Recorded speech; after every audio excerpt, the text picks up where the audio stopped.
Hi everyone, welcome back to another video. This video is going to be all about ads on KDP, and we're showing you the fundamentals that you should absolutely have in place so you can make the most amount of profit in the long term. And we're showing you all the different advertising types that you should be running and in which marketplaces you should be running these ads, as well as which ones are the most profitable and which ones spend the most amount of money. So as I said in the intro, this video is all about getting your fundamentals in place for your advertising campaigns, and I think this is something that people really overlook at the start of their KDP careers. I get so many messages from people and I see so many posts on social media about people asking about sort of keyword research, SEO research, people using Publisher Rocket and other tools like that, which are great and will get you more sales in the long run. But I ask these people about their advertising campaigns, and so many of them are not running the right sort of campaigns, they're not running them in the right marketplaces, and they're really losing out on loads of easy sales because it's not complicated stuff, just by not sort of setting up the fundamentals and getting the right campaigns in place at the start. So when you publish paperbacks and ebooks on KDP, there are four main advertising types that you can run. Now you can't run all of these in all different marketplaces, but in the US you can certainly run all four of these, and then most of them in the UK as well. So the first one is keyword ads. So that is when you select as many keywords as possible. They can be sort of one word, or they can be a couple of little chain of words, or two or three. And then when people search for these keywords, your book has a much higher chance of ranking for these searches that they're doing.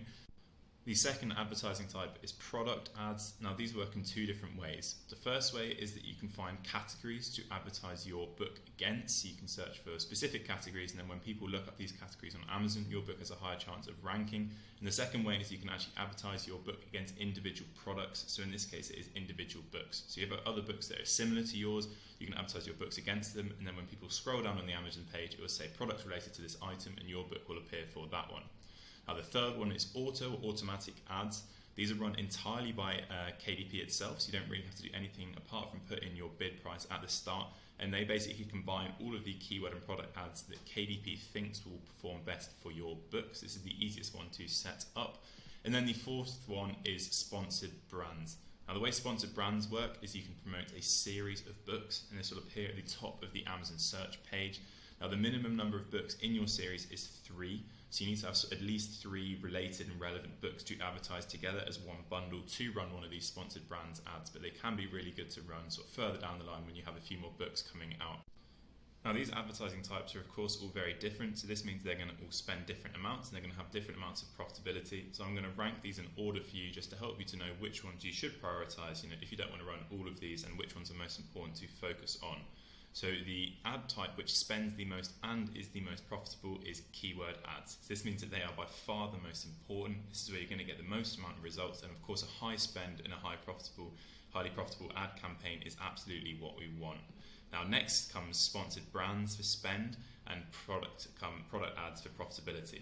Now I will say for sponsored brands, you really have to be careful with these ad campaigns because sometimes they really do spend a lot. So these are ones that you want to check very regularly, and you probably want to drop your bids down quite significantly compared to the other advertising types. Then we see the product ads and profitability. Now product ads are extremely profitable, but as you'll find out later on, they don't spend quite as much, so that is why they are not quite as important. So in third place for both spend and profitability, we have our automatic ads, which are run completely by Amazon. Now don't let this put you off that they're in third place. Auto ads are still absolutely worth running, and to be honest, their spend is only slightly lower than both keyword and sponsored brands, and so is their profitability. Now in fourth place in the spend column, we have product ads. These do spend significantly less than keyword and auto and sponsored brand ads, I have found.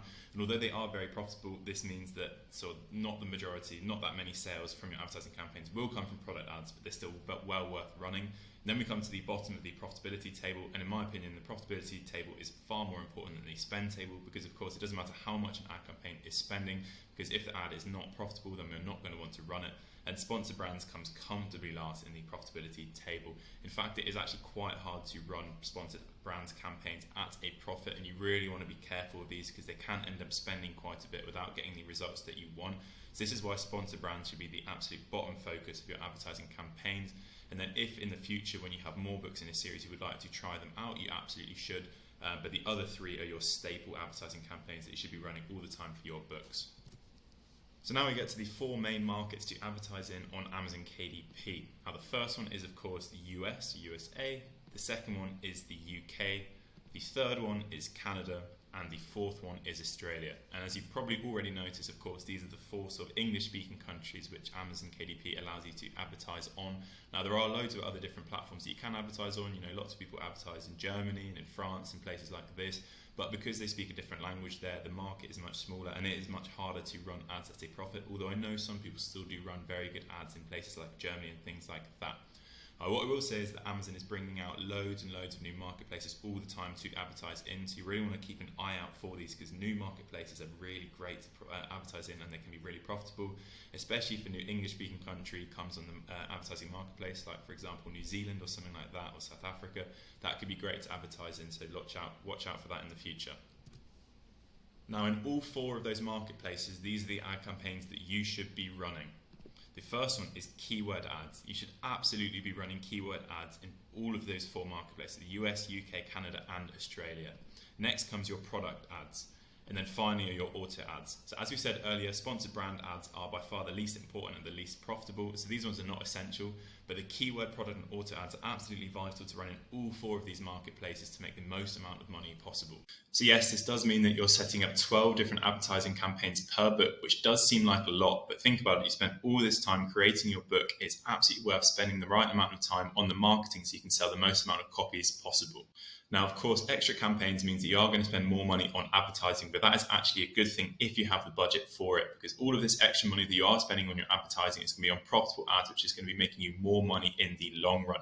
Now, if you do not have the budget for it, that's absolutely fine as well, because what we can do is we can simply drop our bids down a little bit so that the overall spend still remains the same. But this is great because it means that more people are going to be seeing our bids, because we're able to sort of spread our bids over 12 different campaigns, rather than if we were just running our ads in like the US or the UK or something like that. So this means that we can actually reach more people for a cheap price and still pay the same amount of money per day. So now I'm going to rank the different marketplaces to show you which sort of countries are the most important to run ads in and where you can make the most amount of money. And as with most business, sort of simple supply and demand applies to this as well. So the countries with more people, with larger markets, they have more people running advertising campaigns, and therefore it's harder to run profitable ads in these campaigns because there's more competition. And vice versa, if the country is smaller with a smaller marketplace, less people running campaigns, and it's easier for it to be profitable. So you can probably guess already which sort of order they are in. So the one with the highest spend, of course, is the US, which has the most amount of people. And then the marketplace, which is the most profitable, is Australia, which is the newest marketplace on Amazon to advertise in, and it is probably the smallest by population. Next for spend comes the UK, and I will say that the US and the UK are way ahead of Australia and Canada when it comes to spend. Sort of, I spend about 91% or so of all of my sort of advertising costs and get about the same back in royalties from these two countries. And then next in profitability comes Canada, because of course this one has much less competition than the other two. And next in spend comes Canada, and then next in profitability comes UK. And then the cheapest spend by far is Australia. You really won't spend that much there. And then the least profitable marketplace to advertise in is the US, as you can probably imagine. Now, even though you'll spend far less to Canada and Australia compared to the US and the UK, it is absolutely vital that you advertise in these marketplaces because they are simply so profitable. For example, my ACOS in Australia averages at about 10 or 11%, which is absolutely crazy, and it's not a number that I could ever hope to achieve in the US or the UK. And in Canada, the ACOS is slightly worse at about 16%, but that is still insanely profitable. And even though it doesn't spend quite as much, I still get a lot of sales to these two countries every single month. And I think the marketplaces are starting to pick up because month on month, I'm consistently getting more and more sales to both Australia and Canada. So what does this mean? So as we've already said, the higher the spend, the less profitable the market is. And this is because markets with a higher spend have more competition for this advertising space. So what this means is that you can actually be slightly more you should be more passive with your bidding strategy in marketplaces with a higher spend. So this means that in countries like the US especially, and also the UK, you want to be slightly more passive with your advertising bids because you are going to win slightly less with these bids, and it's going to be harder to run a profitable advertising campaign. And then in the marketplaces like Canada and Australia, where you are going to be very profitable, but the spend's not going to be that high, you can be much more aggressive with your bidding strategy, and you can actually up your bids a lot. For instance, my highest bids are in Australia, followed by Canada, and then comes the UK, and then in last place is the US, even though the US is still my least profitable marketplace to advertise in. So I regularly have bids in Australia up at the sort of 80 or 90 cent mark, and even though that is quite high for advertising, it's certainly not a point that I would ever put my ads at in the US or the UK. I'm still able to have an extremely low ACOS in Australia because just such a high percent of people there are buying books because there is such little amount of competition over in that marketplace. Thanks for watching, everyone. I hope it's been an interesting video, and I hope you're able to take some things on board. And if you are not already advertising in the 4 marketplaces that we discussed with the 3 different advertising types, then maybe you should have a look at it, because I'm sure that it will make you more profit in the long run. And don't worry, it's not going to cause you to spend loads more money. Now, in the future, I will be doing more videos, sort of in-depth videos about how to get keywords and how to actually set up the other campaigns properly. But I think it's really important to get the fundamentals in place before we do that. If you have enjoyed this video and you found it informative, please like and subscribe.